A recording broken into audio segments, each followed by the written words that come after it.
किसान साथियों राम राम। आशा और उम्मीद करता हूं कि आप सब ठीक ठाक होंगे। साथियों आज हम चर्चा करने जा रहे हैं पानी और मौसम के ऊपर, और ये चर्चा करनी बेहद ज़रूरी है। साथियों क्यों ज़रूरी है? मैंने 5-7 वीडियो पानी और मौसम के ऊपर पहले बनाए भी थे, और पिछले साल भी मैंने एक वीडियो बनाया था और उसमें आपको आगाह किया था कि जलवायु परिवर्तन का असर पूरी दुनिया के अंदर दिखाई देने लगा है, जिससे भारत अछूता नहीं रह सकता। साथियों इस बात की जानकारी हमारी भारत की सरकार को श्रीमान अटल बिहारी वाजपेयी जी के समय हो चुकी थी, और उन्होंने नदियों का एकीकरण करके भारतीय किसान को कृषि करने योग्य पानी देने की योजना बनाई थी, जो कम से कम 32-33 प्रोजेक्ट उन्होंने चालू किए थे। वो आज तक चालू क्यों नहीं हो पाए? मौसम का परिवर्तन होने के कारण क्या है? ये सभी बातें मैं आपको इस वीडियो में बताने जा रहा हूं, और आपसे उम्मीद करता हूं कि मेरी इस बात को आगे से आगे पहुंचा करके सरकार तक पहुंचाने की कोशिश करें, क्योंकि सरकार ने अब की बार भी बजट के अंदर पानी के ऊपर एक पैसा अलग से खर्च करने की कोई योजना नहीं बनाई है। कृषि क्षेत्र के अंदर बजट को जो निर्धारित किया जाता है उसको मैं मानता हूं कि 30,000 करोड़ बढ़ाया है, परंतु पानी के ऊपर स्पेशलिटी बजट सरकार ने घोषणा नहीं की है।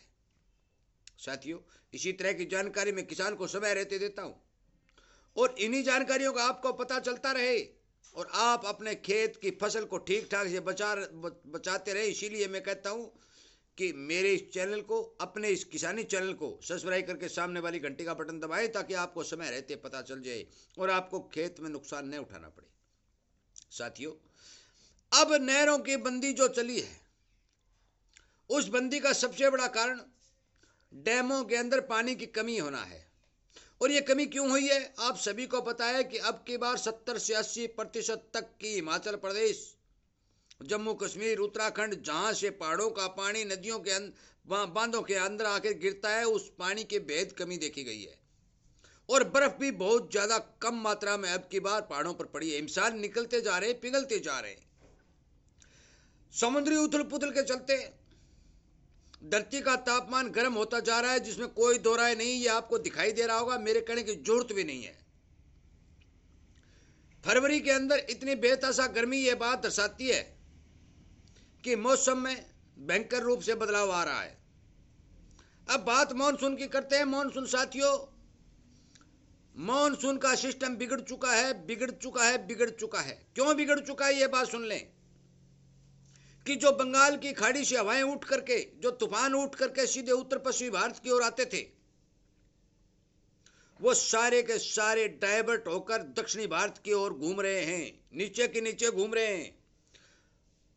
उत्तर पश्चिमी भारत की तरफ जो सिस्टम चलता था, वो सारा का सारा डाइवर्ट हो चुका है। और उस डाइवर्ट हुए सिस्टम के अंदर थोड़ा सा भाग राजस्थान का आता है, बाकी पूरा का पूरा उत्तर पश्चिमी भारत क्लियर खाली रह जाता है। साथियों पिछले साल भी यही हुआ था। कुछ राजस्थान के हिस्से में भारी बरसात हुई, बाकी हरियाणा, पंजाब, हिमाचल प्रदेश, उत्तराखंड, जम्मू और कश्मीर के अंदर, कुछ हिस्सा यूपी के अंदर बहुत ज्यादा कम मात्रा में बरसात देखी गई, 25% तक की कमी देखी गई। परंतु पिछले साल एक सिस्टम और था कि बांधों के अंदर पानी का जल स्तर संपूर्ण था, नहरों के अंदर पानी चलता था, और किसान ने जैसे तैसे करके अपनी बिजाई का प्रबंध कर लिया। परंतु अब की बार ये सिस्टम बिगड़ता हुआ दिखाई दे रहा है। मैं अनुमानित तौर पर कह रहा हूं, 100% तो नहीं, परंतु 80% यही होने जा रहा है। और इसीलिए आपसे सावधान और सचेत होने की कह रहा हूं कि आप पानी के मामले में अपनी आवाज उठाइए।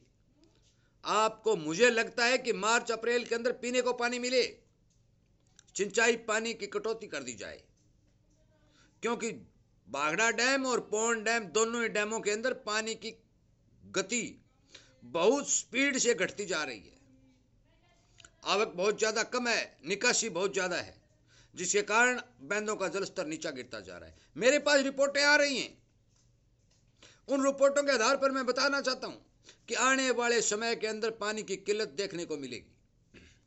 साथियों मैं आपसे विनय निवेदन, गुजारिश बार बार कर रहा हूं कि आप सड़क पर न उतरे, कुछ भी नहीं करें, परंतु सोशल मीडिया के हिसाब से सरकार तक अपनी बात पहुंचाएं। ट्यूबवेलों का पानी खारा होता जा रहा है, जल स्तर नीचे गिरता जा रहा है। ये एक बहुत ही चिंता का विषय है। जहां ट्यूबवेलों का पानी खारा है वहां जर्मिनेशन नहीं हो सकता। बरसात यदि समय पर नहीं हुई तो किसान खेत में बिजाई नहीं कर सकता। नहरों में पानी यदि सीमित मात्रा में नहीं मिला तो किसान खेत के अंदर किसी तरह की पैदावार नहीं ले सकता। अन्न का उत्पादन घटने की भरपूर संभावना बन रही है। अब भी रिपोर्टें निकल के आ रही हैं, अखबारों में आप पढ़ रहे हो, अखबारों में कटिंग आनी शुरू हो चुकी है। एक वीडियो मैंने पहले अपलोड भी कर दिया है कि 20 और 25% तक इस साड़ी की फसल का उत्पादन घटने वाला है। आप निकालेंगे तो आपको पता चल जाएगा। पता तो आपको अभी से चल रहा है, हम ही भरे या ना भरे। इतने गर्म वातावरण के अंदर किसी भी साड़ी की फसल का ठीक ठाक उत्पादन देना संभव नहीं है। साथियों, यदि बरसात ने इसी तरह से अपना रुख बनाती रही तो पानी की कमी आना तय है।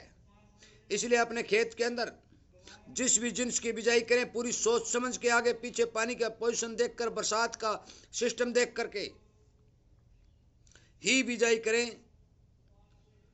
कम पानी वाली फसलों की बिजाई करें ताकि आपको नुकसान न हो। साथियों, मैं आपको बता देना चाहता हूं कि आप आवाज उठाएंगे तो नदियों की एकीकरण की जो योजना है उसको गति मिलेगी और आपको समय पर सिंचाई योग्य पानी मिलने की संभावना बनेगी। यदि आप आवाज नहीं उठाएंगे तो ये सिस्टम धीमा धीमा चलता रहेगा। इन्हें हवाला देते रहेंगे, कभी मशीनरी की कमी है तो कभी पैसे की कमी है तो कभी इंजीनियर की कमी है। हर हवाला दे करके इस प्रोजेक्ट को, जो नदियों के एकीकरण का प्रोजेक्ट है, उनको धीरे धीरे ठंडे बस्ते में डाला जा रहा है। साथियों, ये सही नहीं है। 70% जनता किसानी के साथ जुड़ी हुई है। मेरी बात गौर करके सुन लें। आने वाले समय के अंदर यदि पानी की कमी बनी रहती है तो मान के चलो कि किसान को आज भी रोजगार नहीं है और पानी की कमी के चलते आगे आने वाले समय में भी रोजगार नहीं है। कृपया करके मेरी बात पर ध्यान दें और जो नदियों के एकीकरण की योजना को बल देने के लिए, हर एक किसान को जागृत करने के लिए इस वीडियो को ज्यादा से ज्यादा शेयर करके सरकारी अधिकारियों और सरकार तक पहुंचाने की कोशिश, हर एक नेता तक पहुंचाने की कोशिश करें ताकि वो संसद के अंदर सबसे बड़ी पंचायत में आवाज उठा करके सरकार को यह चेताए कि किसान के लिए पानी बहुत जरूरी है। पानी के बगैर कुछ नहीं हो सकता। मैंने बार बार पानी के बारे में आवाज उठाई है, बढ़ते हुए तापमान के बारे में आवाज उठाई है, परंतु बढ़ते हुए तापमान को हम नहीं रोक सकते, परंतु पानी की व्यवस्था हम कर सकते हैं। इसलिए कृपया करके साथियों मेरी बात पर ध्यान दें, इग्नोर न करें, ज्यादा से ज्यादा किसानों को जगाएं। इसी तरह की आवाज में उठाता रहूं, आपका समर्थन मिलता रहे, संगठन बढ़ता रहे, तो आप इस चैनल को सब्सक्राइब करके सामने वाली घंटी का बटन दबाएं ताकि हर एक इंसान को इस बारे पता चले कि सिचुएशन आज किसान की ये बनी हुई है। साथियों, वीडियो सुनने के लिए, लाइक और शेयर करने के लिए मैं आपका धन्यवाद करते हुए ये उम्मीद करता हूं कि आप मेरी इस मुहिम को आगे बढ़ाने के लिए मेरी बात का समर्थन करेंगे और किसान हित में काम करेंगे। वीडियो सुनने के लिए, लाइक और शेयर करने के लिए आपका बहुत बहुत धन्यवाद।